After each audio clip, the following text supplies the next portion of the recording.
कल की मूवी का फाइनल ट्रेलर आ चुका है दोस्तों, और फाइनल ट्रेलर देखने के बाद सारे राज्यों पे से पर्दा हट चुका है और साथ ही में जो क्वेश्चन थे उसके भी जवाब हमें दे चुके हैं। अब देखो मैं बात कर लूँ तो 27 जून को हमें ये मूवी देखने मिल रही है और अब इससे आगे कुछ हो नहीं सकता है। साफ तौर पे हमें दिखा दिया गया है कि दो युग रहने वाले, एक है द्वापर युग और एक है कलयुग। कलयुग जब अपनी चरम सीमा पे होगा तब भगवान विष्णु के अवतार लेके कल की जन्म लेने वाले होंगे। अब देखो सबसे पहले मैं डिस्क्राइब कर दूं द्वापर युग को। टीजर हो, ट्रेलर हो या फाइनल ट्रेलर हो, सबसे ज़्यादा अहम किरदार रहने वाला है अश्वत्थामा का, जो निभाया अमिताभ बच्चन ने।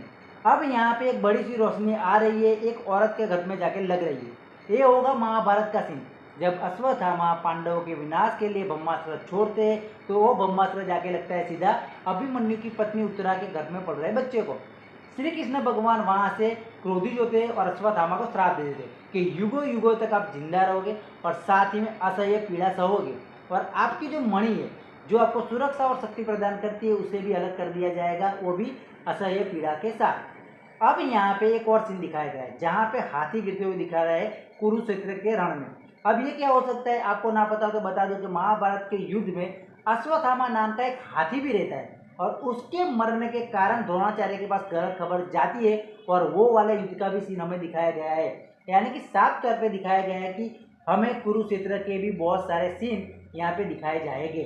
अब हम आगे बात कर लेंगे। इस ट्रेलर से पहले एक और ट्रेलर आया था, उस ट्रेलर में हमें सबसे पहले दिखाई गई थी काशी। काशी यानी शिव जी की नगरी।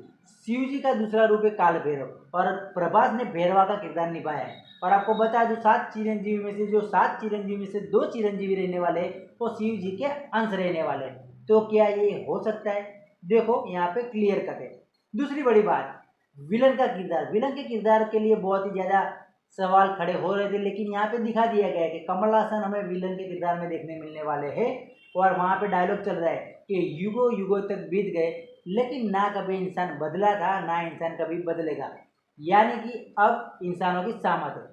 कॉम्प्लेक्स नाम की हमें दुनिया दिखाई गई है जहाँ पे यूनिट चल रहा है, जैसे हमारे यहाँ रुपीज चल रही है वहाँ पे यूनिट चल रहा है। अब दोस्तों आपको ना पता तो मैं बता दूं, जो सबसे पहले टीजर आया था कल का उसमें हमें दिखाया गया था कि कॉम्प्लेक्स नाम की जो दुनिया है वो शैतानी शख्सियत वहाँ पे राज करती है और लोगों के ऊपर क्रूर से क्रूर अत्याचार किए जा रहे हैं। यानी कि कलयुग की चरम सीमा आ चुकी है। अब वहाँ पे जो लड़कियों को कैद किया गया है उसमें दीपिका पादुकोण भी हमें दिखाई गई थी। अब दीपिका पादुकोण जो है अपने घर में बच्चा पल रहा है, अब कैसे भी करके वहाँ से भग जाएगी और चली जाएगी कहाँ पे? अश्वत्थामा के पास। और अश्वत्थामा जो द्वापर युग में गलतियां कर चुके उसको सुधारना चाहते हैं, यानी कि अब रक्षा करेंगे पद्मा के घर में पड़ रहे विष्णु के अवतार कल्कि की। ये भी क्लियर हो चुका है। अब पद्मा की मैं बात कर लूँ तो वो भी लक्ष्मी जी का ही अवतार है, तो लक्ष्मी जी के अवतार है तो भगवान के घर में तो भगवान ही पलेगी। ये भी क्वेश्चन मार्क अब क्लियर हो चुका है। अब देखो दोस्तों और बात मैं क्लियर करूँ तो जो सुप्रीम एस्किन रहते हैं वो पद्मा को लाने के लिए भैरवा को काम सौंपते और भैरवा को काम सौंपते यानी कि उनका सीधा मुकाबला होगा अश्वत्थामा से, जो हमें फाइट सीक्वेंस में दिख रहा है। क्योंकि पद्मा की रक्षा कर रहे कौन? अश्वत्थामा यानी कि अमिताभ बच्चन। अब आगे मैं बात कर लूँ तो एक और डायलॉग है सुप्रीम एस्किन का, वो कह रहे हैं कि हम आज ही को ख़त्म कर दे तो कल आएगा ही कैसे? अब ये कॉन्सेप्ट कहाँ से मैं आपको बता देता हूँ। जब कृष्ण भगवान जन्म लेने वाले होते तो कंस मामा को पता होता है कि जो कृष्ण भगवान अवतार लेने वाले हैं वो मेरा ही वध करने वाले हैं। तो वो क्या करते हैं, देवकी के जो भी पुत्र जन्म लेते हैं पुत्री जन्म लेते हैं उनको पहले से ही खत्म कर देते। तो यह पहले खत्म कर देंगे तो कल आएगा ही नहीं, ऐसा ही कॉन्सेप्ट है। यानी कि सनातन संस्कृति से जोड़ा गया पूरा का पूरा ये कॉन्सेप्ट रहेगा। और साथ ही में जो टेक्नोलॉजी है और जो कलयुग की चरम सीमा है वो भी हमें बखूबी अच्छी तरीके से दिखाई गई है। अब यहाँ पे आपके जो भी सवालों के जवाब थे वो एक के बाद एक मिल चुके हैं और अब प्रभास को मालूम बाद में पड़ेगा। लेकिन यहाँ पे भी मैं आपको एक सस्पेंस बता देता हूँ। देखो प्रभास का जो किरदार है वो एक कंफ्यूजन वाला किरदार है। क्यों? जो किरदार ट्रेलर और फाइनल ट्रेलर में दिखाया गया है उसमें ध्यान से देखो तो लंबे बाल है और साथ ही में कॉस्ट्यूम पहनाया गया है। लेकिन जो पहला टीजर आया था ना उसमें प्रभास के बाल एकदम छोटे होते हैं, लुक कुछ अलग है और टेक्नोलॉजी के साथ खेल रहे हैं। तो क्या ये प्रभास और जो टीजर में दिखाया गया प्रभास अलग हो सकते हैं? क्योंकि जो कल की अवतार जन्म लेने वाला होगा वो भी शायद हमें प्रभास के रूप में ही ये लोग दिखाए।